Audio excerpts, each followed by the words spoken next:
Hi, good morning, Varanda. Last class we can discuss about nervous tissue. Today we can go for very important new chapter, that is locomotion and reproduction in protozoans. In protozoans. As per MSET point of view, as per IPE point of view, this chapter is very important. In NEET level, this chapter is not there. For IPE point of view, they can ask one 4-mark question and two 2-mark questions they can ask. The weightage is the 6 marks to 8 marks.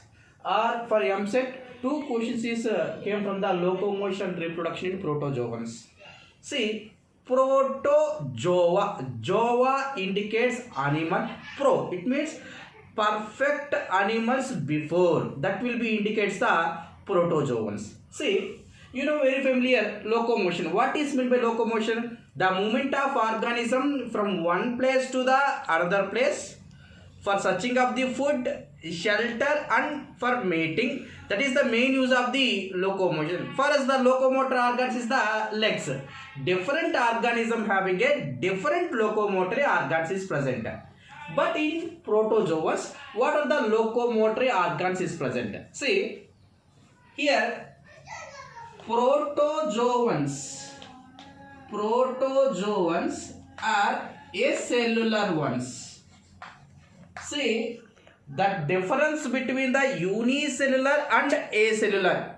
Unicellular means a single cell is present. Here also acellular indicates a single cell, but some of the components is absent in that cell. That it will be indicates the acellular ones. That's why protozoans are the acellular one, and it is a microscopic structure and versatile in their locomotion. Versatile means different adaptation structure that will be useful to the locomotion. That it will indicates the versatile nature. Now here this protozoans, when it is free living, it can move through water. When it is a free living, it can move into the water. When the protozoans are parasites, it can move in the host fluid. It means the organism which can give shelter to the protozoans, that it will be indicates the host. That's why this parasites is moving the fluid of the host. Now, in protozoans, suppose this one is a protozoan. In protozoan, they having a cytoplasm and some cell organelles. This cytoplasm and cell organelles undergo for extension. They can form a different types of locomotory organs.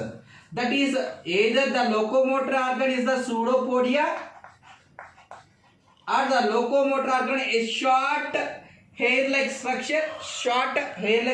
That is the cilia.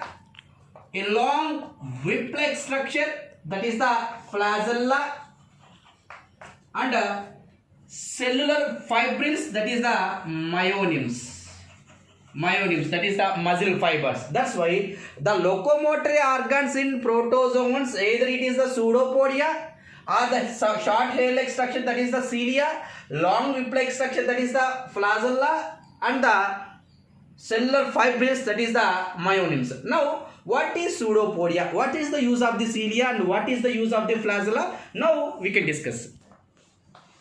Now we can go for the pseudopodia. See, this pseudopodia type of locomotory organ structure can be seen in the rhizopods. What are rhizopods? Now we will discuss. See here, before that, what is meant by pseudopodia? Here, now this one is the cell. They having a cytoplasm. The cytoplasm is protruded forward. Based upon this protruded forward, it can form a pseudopodia.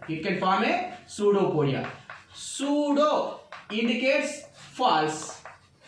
Poda means legs. These are the temporary legs. By the using of this temporary legs, it can move on the substratum. What is substratum? It means now this is a wall. Now this is the organism. This organism move on the substratum, which can give support to the organism. From there, the organism can be moved. That is indicates the substratum. That's why by the using of this pseudopodia, the organism can be moved from one place to the another place. Based upon the structure of the pseudopodia, they having a different types of pseudopodias is present. Here, the first one is the Locopodia. The second one is the Reticulopodia. Third one is the Philopodia. Fourth one is the Axolopodia. They are the different types of pseudopodia based upon their different shapes. See, Lobopodia. Lobo indicates a blunt finger like. Blunt finger like means suppose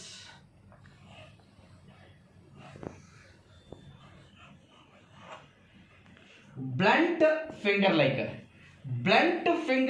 pseudopodia. That pseudopodia is called as a Lobopodia. The best example of the Lobopodia is the amoeba.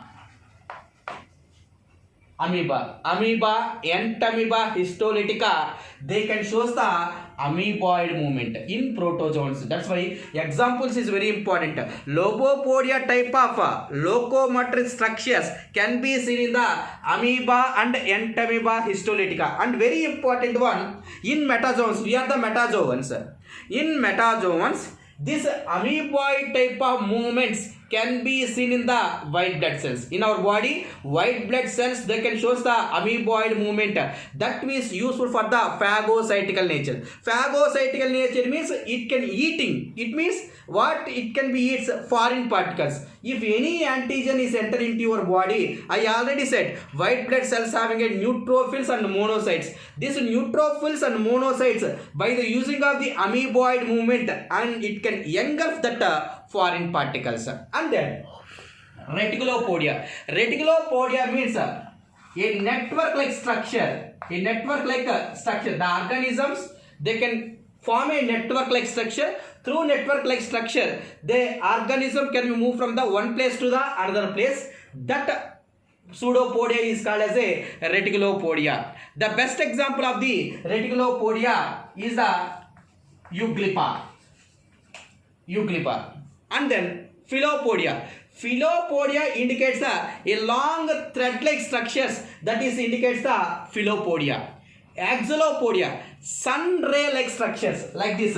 Sun ray-like structure. That type of pseudopodia is called as a Axolopodia. Lobopodia indicates blunt finger-like. And then Reticulopodia indicates what? A network-like structure. A long thread-like structure, that is indicates the Philopodia. Sun ray-like structure indicates the Axolopodia. This example is very important. Keep in mind. The Axolopodia, the best example is the Actinopris. I already gave the notes about these examples. And then